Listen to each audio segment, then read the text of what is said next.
Okay, so this is our m1123 that we call Beatrice, and I noticed that someone cut this coupler between this breather and the I guess the intake manifold and this tube that goes down to the block. Some kind of oil pressure bleeder or breather, and I'm not sure why. One of my buddies who's in the Army thinks that maybe there was some device in between here that they wanted to cut out, and so they just left it up. So, and you can see right down here where when they were doing that, they scarred up the valve cover, but it doesn't look like it's penetrated. And also, this thing was pretty low on oil. I don't think it has anything to do with this breather, but it was pretty low on oil. So, thinking about this further, probably what I should do is just remove this bracket and then take I guess it's a 1-inch oil safe hose from right here where it attaches to the intake to here where it goes to the oil place where you add oil to it, right? That's probably what I should do. Instead of doing that, after I pulled I didn't bring it in. I pulled the piece of metal out of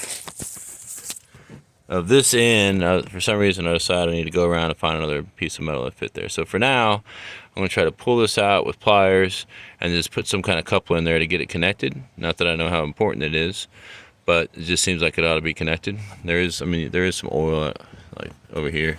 And then after I think about it for a while, I may very well just go back and pull this off and just put rubber hose in place. This is the reason why I haven't done that is because this hose, this is definitely custom made for the shape that it is to get there. I feel like I don't know how flexible 1-inch hose is, right? Or I don't even know. The parts store I went to only had 3/4, I think. But so what we're gonna do right now is take this piece of metal out and just put a coupler in. It's gonna be PVC because I couldn't find metal anywhere. So stand by. Okay, after thinking about this a little more, I've decided that we really just don't need this bracket on here anymore. See there's these holes where something else is bolted onto it. Well, whatever that something else was isn't there anymore. So I'm going to take the bracket out to get it out of the way. So it's a 1/2-inch socket. I'm going to put an extension on it.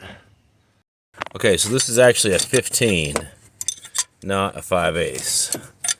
And the wrench that I had went from 14 to 16, so I had to go buy wrenches. But we're about to get this bracket off.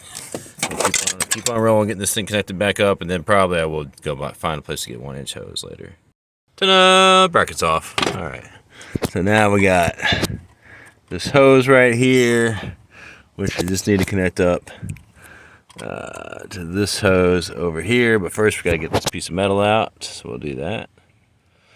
All right. So I have this. I'm going to try to just bend these hoses around and just get, this threaded short nipple in here without using a right angle bend, because it's the closest outer diameter to the inner diameter of these hoses. And I think we're gonna get it.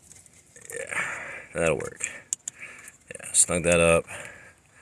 All right, we're gonna tighten these things down, start up the truck, and see how she sounds. Turn these hose clamps around so I can get my screwdriver on them. Alright, so there it is. It's all tightened up. It's connected. It wasn't connected before. I didn't notice any performance issues, but if you know a reason why that's a bad idea to put that back together, or a reason why somebody might have taken that out for good reason, please let me know. We're learning as we go here. So we're gonna wait for that light to come on. We're gonna see how this thing fires up. Or we're gonna wait for the light to go off. Actually,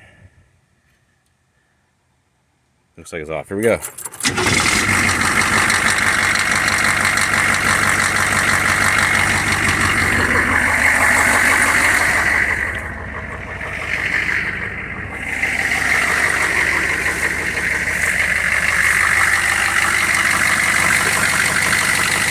Yeah, it looks good. It's clear, so we'll keep an eye on it. This is Daddy from Austin and Daddy Do. Thanks. Have a great day.